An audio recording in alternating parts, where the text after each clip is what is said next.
In the small, quiet village of Makalini, the air always smelled of fresh rain and red earth. Children ran barefoot through the fields, women fetched water from the stream, and life moved at its own slow rhythm. Among them was a young woman named Amara, gentle, humble, and full of dreams bigger than the sky. She wasn't born with riches or power, but her heart carried something far more precious: hope. Every morning she would stand outside her mother's small clay house, looking at the dusty road that led to the city. She would whisper to herself, "One day I'll go there. One day I'll make something of my life." People often laughed when they heard her say that. "You? A village girl? What can you ever become?" they teased, shaking their heads. But Amara never argued. She just smiled and kept helping her mother sell vegetables in the market. She believed that even small beginnings could grow into something great. She didn't care about fancy clothes or makeup. What she cared about was learning, growing, and proving that a girl from Makalini could shine just as bright as anyone in the city. Deep down, she knew her story was only beginning. The first time Amara visited the city, her heart was full of excitement and fear. She had always dreamed of seeing the tall buildings, the bright lights, and the busy streets she'd heard so much about. She packed her best clothes, a simple blue dress her mother had sewn, and wore her clean but old sandals. She didn't have much, but she carried herself with quiet pride. When she arrived, everything felt so different: the noise, the speed, the people rushing everywhere. But before she could even take it all in, the laughter began. A group of young women standing by a boutique whispered and giggled as she passed. "Look at her shoes," one said. "Bush Queen," another added, and they all burst into laughter. Amara tried to ignore them, but their words cut deep. She kept walking, pretending not to hear, even though her cheeks burned with shame. Her cousin, Lydia, who had invited her to visit, didn't make things better.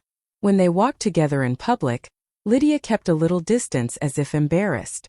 At lunch, Lydia's friends teased Amara for her village accent and the way she used local sayings. "You sound like you just came from the farm," one joked. Amara smiled weakly, forcing a laugh, but inside her heart ached. She felt like she didn't belong anywhere. Too simple for the city, too ambitious for her village. That night, when she lay on the small mattress in Lydia's guest room, she couldn't sleep. The city lights outside the window didn't feel magical anymore. They felt harsh and cold. Tears rolled down her cheeks as she whispered to herself, "Why do they think being from a village is a shame?" But deep down, a fire started to burn quietly in her heart. She promised herself that one day, the same city that mocked her would clap for her. They would remember her name, not for her accent or her shoes, but for the woman she would become. The family party was supposed to be a happy night: music, food, laughter, and faces Amara hadn't seen in years. She wore her best dress again, brushed her hair neatly, and hoped that maybe this time, people would see her heart instead of her clothes. As she entered the hall, the lights shimmered, and the scent of perfume filled the air. Everyone looked glamorous: high heels, shiny jewelry, and city-style confidence.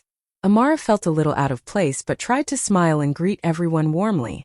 At first, a few cousins welcomed her politely, but soon she noticed the whispers. When she passed by a group of women near the buffet, one of them leaned over and said just loud enough for others to hear, "She looks like she came straight from the farm." The others laughed, covering their mouths as if it made their cruelty softer. Amara froze for a moment. Her smile faltered, but she forced it back on, pretending she didn't care. She tried to laugh it off, but her chest tightened with pain. Even her cousin Lydia joined in with a smirk, pretending it was all just a joke. Throughout the evening, she sat quietly in a corner, watching everyone dance and pose for pictures. She felt invisible, like she didn't belong to this world of polished shoes and expensive perfumes. The laughter around her felt loud, but her heart was silent and heavy. Every word of mockery replayed in her mind like a wound reopening again and again. When the night ended and everyone went home, Amara walked outside alone. The moonlight fell softly on her face as tears streamed down her cheeks. She looked up at the sky and whispered, "One day they'll say my name with respect." It wasn't anger in her voice, it was determination. That night, something changed inside her. The pain of rejection turned into power. She decided she would never beg to belong again. Instead, she would rise so high that even those who laughed at her would have to look up to see her. After that painful night, Amara packed her small bag and returned to Makalini.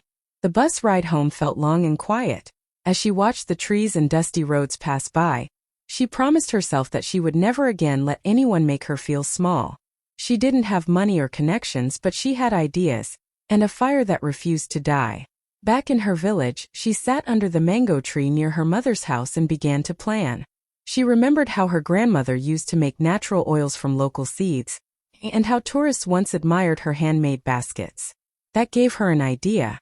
She started collecting leftover bottles and old jars, cleaned them carefully, and began making organic oil and simple handmade crafts using things around her: shea butter, coconut, and herbs from her garden. It wasn't fancy, but it was honest work. People laughed at first. Some villagers said, "Amara thinks she can bring city business to the village," while others shook their heads. But Amara didn't let their words stop her. Every day, she worked from sunrise to sunset, mixing oils, weaving baskets, and selling them at the local market. When customers came, she greeted them with kindness and confidence, even when they didn't buy anything. At night, she would sit by the small lantern light with her old cracked phone, watching free videos about business and marketing. The internet was slow, but she was patient. She learned about branding, packaging, and saving. Every coin she earned, she saved in a little metal box under her bed. Slowly, her work started to get noticed. A few women began to buy her oils, saying it made their skin soft. They told others, and little by little, her name began to spread. Amara didn't have much yet, but she had something no one could take from her: determination. Deep inside, she knew this was just the beginning of something beautiful. Her dream had taken root, and she was ready to make it grow. The years that followed were not easy for Amara. Her dream was growing, but so were the challenges. There were days she woke up with an empty stomach and still went to the market with a smile. Some nights, heavy rain would fall and wash away her small wooden stall, leaving her goods soaked and ruined. She would stand there in the rain, holding her damaged baskets, fighting back tears. But every time life tried to break her, she whispered to herself, "Even a seed starts in the dirt before it blooms." Sometimes she would go home late, her feet swollen and her hands rough from work. Her mother would look at her with worry and ask, "My child, are you sure this is worth it?" And Amara would smile faintly and say, "Mama, I'm building something. You'll see." But when everyone slept, she would cry quietly into her pillow, afraid she might never make it. There were moments she wanted to give up, when sales were low, when people mocked her products, when her phone got spoiled and she couldn't study anymore. But something deep inside her refused to quit. She reminded herself that no one believed in her at the beginning, so she had to believe in herself even harder. On days she couldn't afford ingredients, she would walk miles to nearby villages to find cheaper materials. When she couldn't pay for packaging, she hand-painted her bottles with care. She made mistakes, learned from them, and tried again. Through all the hunger, storms, and loneliness, Amara kept going. Her hands became stronger, her mind sharper, and her heart braver. She didn't have a big shop or fancy machines, just her faith, her hard work, and her dream. And though no one else could see it yet, Amara knew she was slowly planting the seeds of something that would one day grow beyond Makalini, something the world would remember her for. One sunny afternoon, while Amara was setting up her small table at the market, a well-dressed man stopped by. He looked around her stall, picked up one of her handmade bottles, and smiled. "Did you make this yourself?" he asked. Amara nodded shyly and explained how she used local herbs, oils, and seeds from her village to create natural skincare products. The man listened carefully, impressed not only by her work but by the passion in her voice. His name was Mr. Tund, a local businessman who supported small entrepreneurs. For the first time, someone truly believed in Amara's dream. He saw what others couldn't: her honesty, her creativity, and her potential. A few weeks later, he visited her again and said, "Amara, I want to invest in your business. Let's make your products reach the whole region." First, she thought he was joking, but when he handed her an envelope with startup money and a plan to expand, tears filled her eyes. She couldn't believe this was really happening. With his guidance, Amara registered her brand officially and named it Makalini Glow, a tribute to the little village that shaped her. Together, they built a small but beautiful workshop where women from the community helped her mix oils, bottle creams, and label products. She trained them herself, teaching them everything she had learned. Soon, her business began to bloom. Her products looked professional, her packaging was neat, and the results spoke for themselves. People from nearby towns started calling, asking where they could buy that Makalini oil that makes the skin shine. Local shops began to stock her products, and her name started spreading like wildfire. Every night, Amara would sit quietly outside her workshop, watching the stars. The same girl who once sold in the mud was now building something real. She smiled softly and whispered, "This is just the beginning." For the first time, she felt her hard work was finally being seen, and her village, once forgotten, was now. As Makalini Glow began to grow, Amara's life started changing, but not in the glamorous way people imagined. Her days were long, her nights even longer. She had become the heart of her village, employing women who once struggled to feed their families. Every morning, the small factory she built buzzed with laughter and the smell of shea butter and coconut oil. The women called her Madame Amara, but she never acted like a boss. She worked beside them, mixing oils, packing bottles, and sharing stories. Her goal was never just to make money. She wanted to give her people hope. She hired widows, single mothers, and young girls who had dropped out of school. She taught them how to make skincare products, how to save money, and how to believe in themselves again. Many of them began smiling in ways they hadn't in years. The once silent village now had songs of joy and pride echoing through it. But success came with heavy sacrifice. Amara barely had time to rest. She skipped meals, missed family gatherings, and spent countless nights working alone under the dim light of her desk lamp. Sometimes she stared at her reflection and barely recognized herself. Tired eyes, stained hands, and a heart that carried both pride and exhaustion. There were days when she felt lonely, even surrounded by people. The city still didn't know her name. While others enjoyed fame and comfort, she was still fighting quietly from her small village. But every time she felt weary, she reminded herself why she started, to prove that greatness can grow from humble soil. One evening, standing outside her factory, she watched her workers singing as they walked home.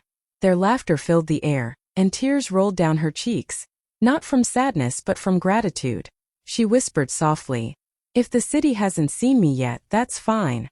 One day they will." She didn't know how or when, but deep down, Amara believed her time was coming. Years passed, and Makalini Glow became a household name across the region. Amara's products were now being sold in big stores, and shipped to cities she had never even visited. Her brand grew from a small village stall to a company admired for its honesty and quality. Still, Amara stayed humble, waking up early, checking on production, and greeting everyone with her gentle smile. Then one morning, as she sat in her small office going through paperwork, a white envelope arrived. It was beautifully sealed with gold lettering. She opened it slowly, her hands trembling slightly. Inside was an elegant card that read, "You are invited as a keynote speaker at the Lamora City Business Gala, celebrating Africa's rising entrepreneurs." For a few seconds she just stared at the card, unable to breathe. Lamora City. The same place where she was once mocked for her accent and her simple clothes. The same streets that echoed with laughter when people called her Bush Queen. But this time she wasn't going there as the poor village girl. She was going as the face of a brand that had changed lives. Her workers cheered when she shared the news. Her mother cried tears of joy, saying, "My daughter, you've made Makalini proud." Amara smiled but felt a rush of emotions inside her. Pride, fear, and disbelief. She had dreamt of this moment, but living it felt surreal.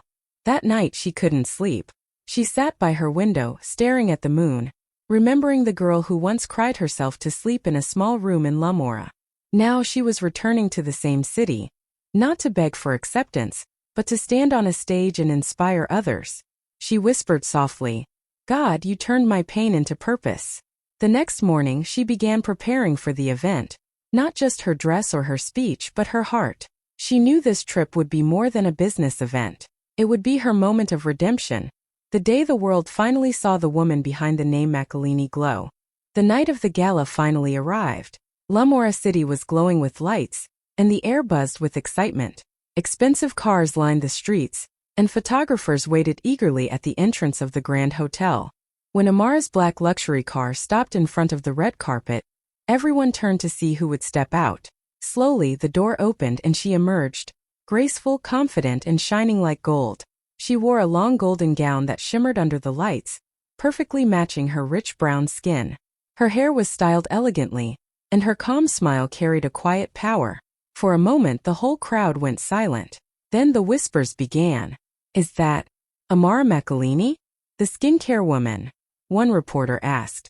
The same one they used to call a village girl, another replied. Cameras started flashing wildly, capturing every step she took. Amara walked slowly but with pride, her head held high. Each step on that red carpet felt like a victory over every insult, every sleepless night, every tear she had shed. She greeted the ushers politely, posed for photos, and walked into the grand hall filled with business leaders, celebrities, and the very people who once looked down on her. Inside, the chandeliers sparkled above her as people whispered her name. The confidence she carried was different. It wasn't loud or arrogant. It was calm, rooted in every battle she had fought and won. Then she noticed familiar faces, the same city girls who once called her Bush Queen, and her cousin Lydia standing among them, staring in disbelief. They couldn't hide their shock as they watched her walk past in elegance and grace, surrounded by cameras and respect. Amara didn't stop to boast or gloat. She simply smiled, nodded politely, and kept walking. Deep inside, her heart whispered, "You laughed at me once, but now you'll remember me for life." That moment wasn't just her grand entrance. It was her silent triumph, a full circle of grace, strength, and destiny fulfilled. As Amara moved through the shining hall, her golden gown sweeping gently across the marble floor, she felt dozens of eyes following her every step. The event was grand, the kind that once felt like a world too far from her reach. Waiters served champagne, laughter echoed through the air, and important faces from all over the country filled the room. Yet among the crowd, she spotted faces that made her heart tighten for a moment, her past. Standing near the buffet table was her cousin Lydia, the same cousin who once laughed at her shoes and avoided walking beside her in the city. Lydia's eyes widened the moment she saw Amara. Her glass almost slipped from her hand.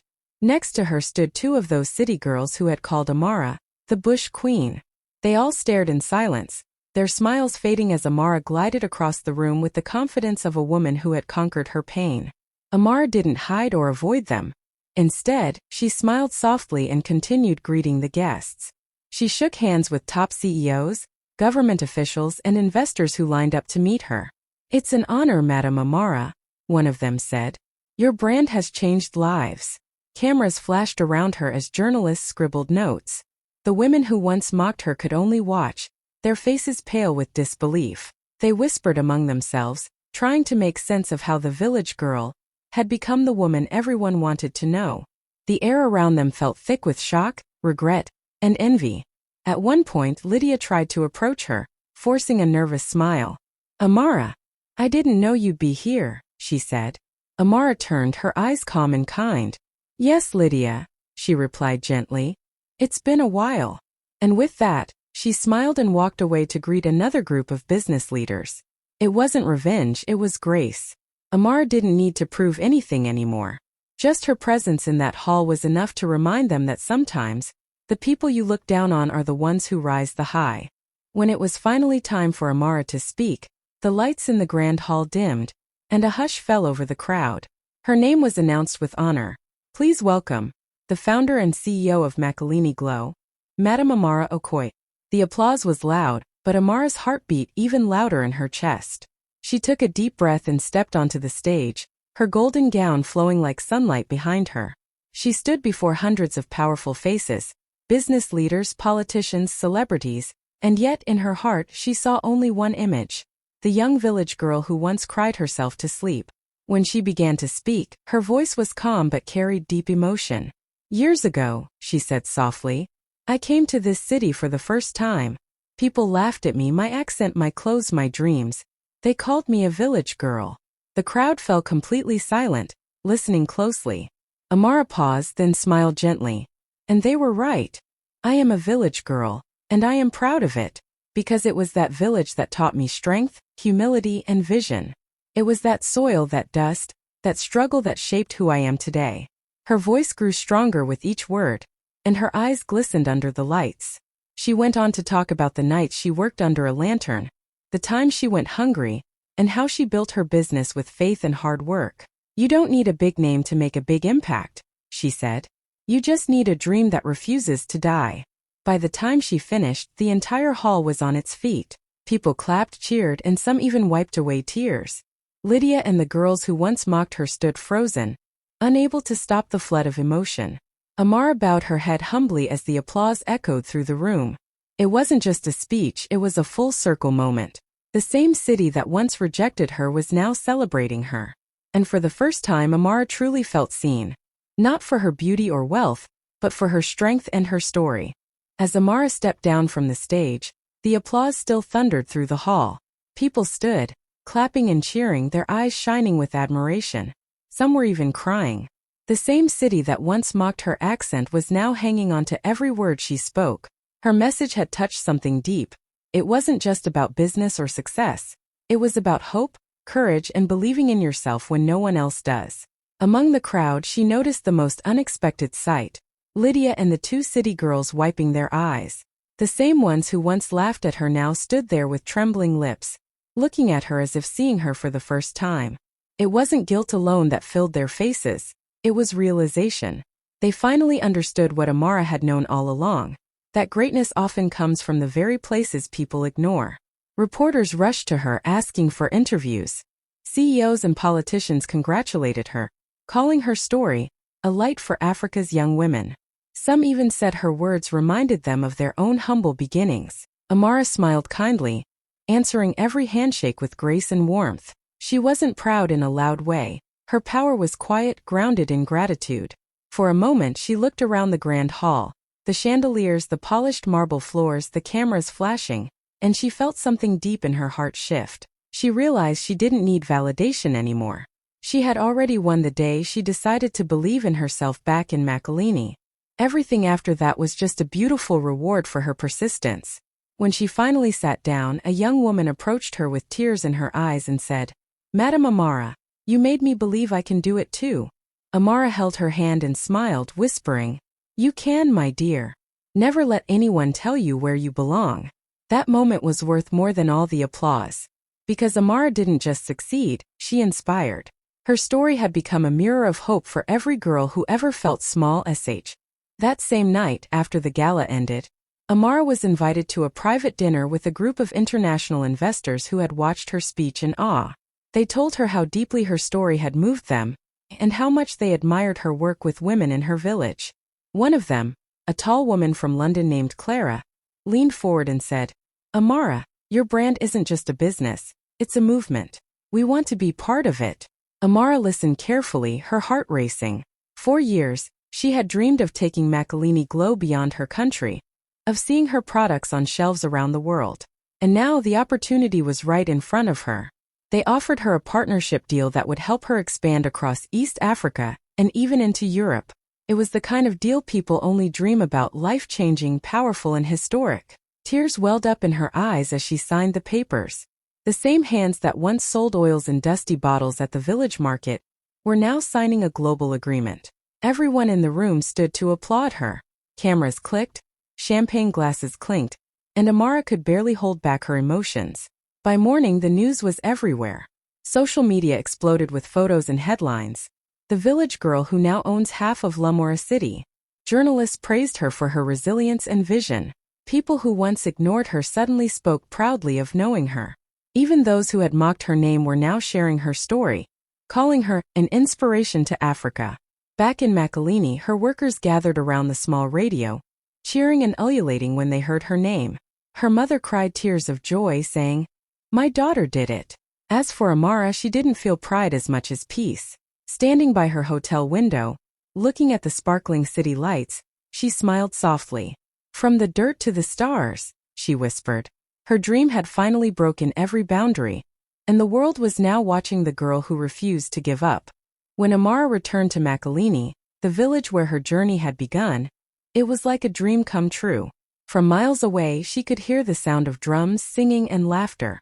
The roads were lined with children waving flowers, women dancing in colorful wrappers, and men beating drums proudly. The whole village had come out to welcome her. Their daughter, who had once left with nothing but hope, now returning as a hero. Tears filled Amara's eyes as she stepped out of the car. Old neighbors ran to hug her, and the same people who once doubted her now called her Mama Makalini. Even the elders came forward, blessing her with prayers and saying she had brought pride to their land. The air was full of joy, but in her heart, Amara felt something deeper: peace, love, and gratitude. She knew she was home. She didn't come back to show off her success. She came to give back. In the months that followed, Amara used her wealth to transform Makalini.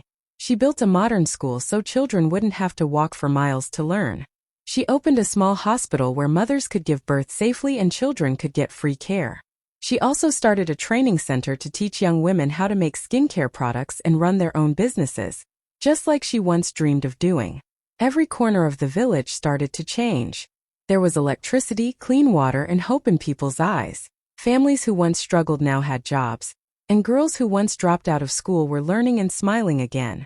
One evening, as the sun set over the hills, Amara stood outside her new community center, watching the children play and the women laugh. She whispered, "This is the real success, seeing others rise with me." Her journey had come full circle. She left Makalini as a girl they once mocked, but she returned as the woman who changed it forever. Years later, Amara's name became more than just a name. It became a story, a lesson, a dream. In schools across Makalini, teachers spoke about her journey to inspire children. Mothers told their daughters, "Be like Amara, strong, patient, and kind." At night, little girls whispered her story under the stars, talking about the woman who was once mocked but came back owning half the city. Her face appeared in magazines and on billboards, but what touched her most was hearing villagers proudly say, "She's one of us." The once forgotten Makalini had become a place people wanted to visit, the birthplace of a legend. Her schools and centers continued to grow, helping thousands of women find purpose and confidence in their own skills. One quiet night, Amara stood on her balcony overlooking the glowing city lights of Lamora. The same city that once laughed at her was now shining because of her. The wind brushed against her face as she smiled softly, not out of pride but deep peace. She thought of her younger self, that village girl with dusty shoes and big dreams, and whispered, "We did it." Her story became a reminder that no matter where you come from, your beginning doesn't define your ending. And long after she was gone, her light still lived in every dreamer who dared to rise above the laughter and turn pain into power.